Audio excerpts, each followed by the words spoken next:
Медициналык туризм кыймылсыз мүлк тармагында иш алып барып, Түркиянын белгилүү Дүния көз дарылоо клиникасынын Кыргызстандагы өкүлчүлүгүнө ээ болгон Декансилиор Групп компаниясы өлкөнүн көз дарыгерлерине офтальмологиядагы ствол клеткалары тууралуу баяндаган конференция өткөрдү. Уникалдуулугу мындай жыйын бир эле Кыргызстанда эмес, бүткүл Орто Азияда биринчи жолу өткөрүлүп жатат. Чтобы помочь Кыргызстану, привезла. Мен Кыргызстанга жардам берүү үчүн Дүния көздү бул жакка алып келдим. Биз көзүнөн жабыркаган адамдарга эң акыркы технология жана методикалар менен жардам берип, офтальмологиядагы алдыңкы жабдыктарды колдонобуз. В сфере офтальмологии находится в Дүния көзү. Бүткүл дүйнө боюнча офтальмологиядагы ствол клеткалары Европа жана Америка континенттерине кеңири таралып, дарылоодо колдонулуп келсе, азыр бул ыкма Түркия мамлекетине да жетип, алар башка өнөктөш өлкөлөргө тажрыйбасы менен бөлүшүүгө даяр болууда.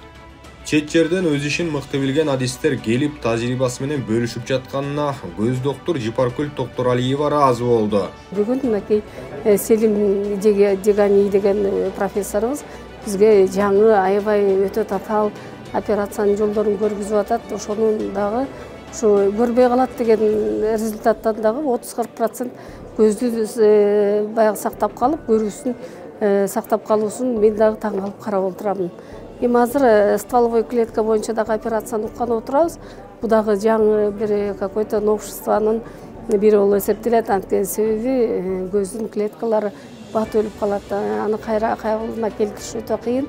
Ошон үчүн стволовой клеткалардын жардамы менен ошол көздүн көрүүсүн сактап калуунун мүмкүнчүлүгү азыр күндөн күнгө чоң болуп атат да. Ошо дагы мени абдан кубандырып атат. Бул методикалардын Кыргызстанга жете электиги адистерди окутууга медициналык базанын күчү жетпегендиктен, атайын оор жабдыктардын жоктугунан улам экени да белгилүү. Мындай демилгеси күчтүү компания жана клиникалардын жардамы менен алдыда өлкөгө толук кандуу жетип калары күтүлүүдө. Өз өлкөсүндө ствол клеткалары менен дарылоону биринчи болуп баштаган түркиялык Селим Дуанай аттуу доктор өз тажрыйбасындагы видео тасмаларды кошо ала келип, операциялар тууралуу деталдуу даанат түшүндүрүп берди. Андан сырткары ал витреоретиналдык хирургия тууралуу да маңыздуу кебин айтты. Her şeyden önce buraya davet ettik. Эң биринчи кезекте мени бул конференцияга чакырганы үчүн Дүния көзгө ыраазычылык билдирем.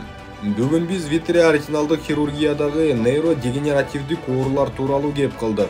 Ошондой эле кайсы көз ооруларда ствол клеткалары колдонуларына токтолуп, оптикалык жана нейрондук ооруларды дарылоонун методикаларын карадык.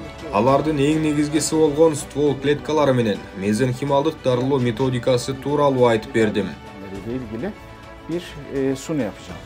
Ствол клеткалары менен дарылоо ыкмасы Түркияда акыркы 2 жылдан бери гана жүрүп келүүдө. Ал өлкөнүн саламаттык сактоо министрлиги Дүния көз клиникасынын илимий изилдөөлөрүнө таянып иш кылары белгилүү.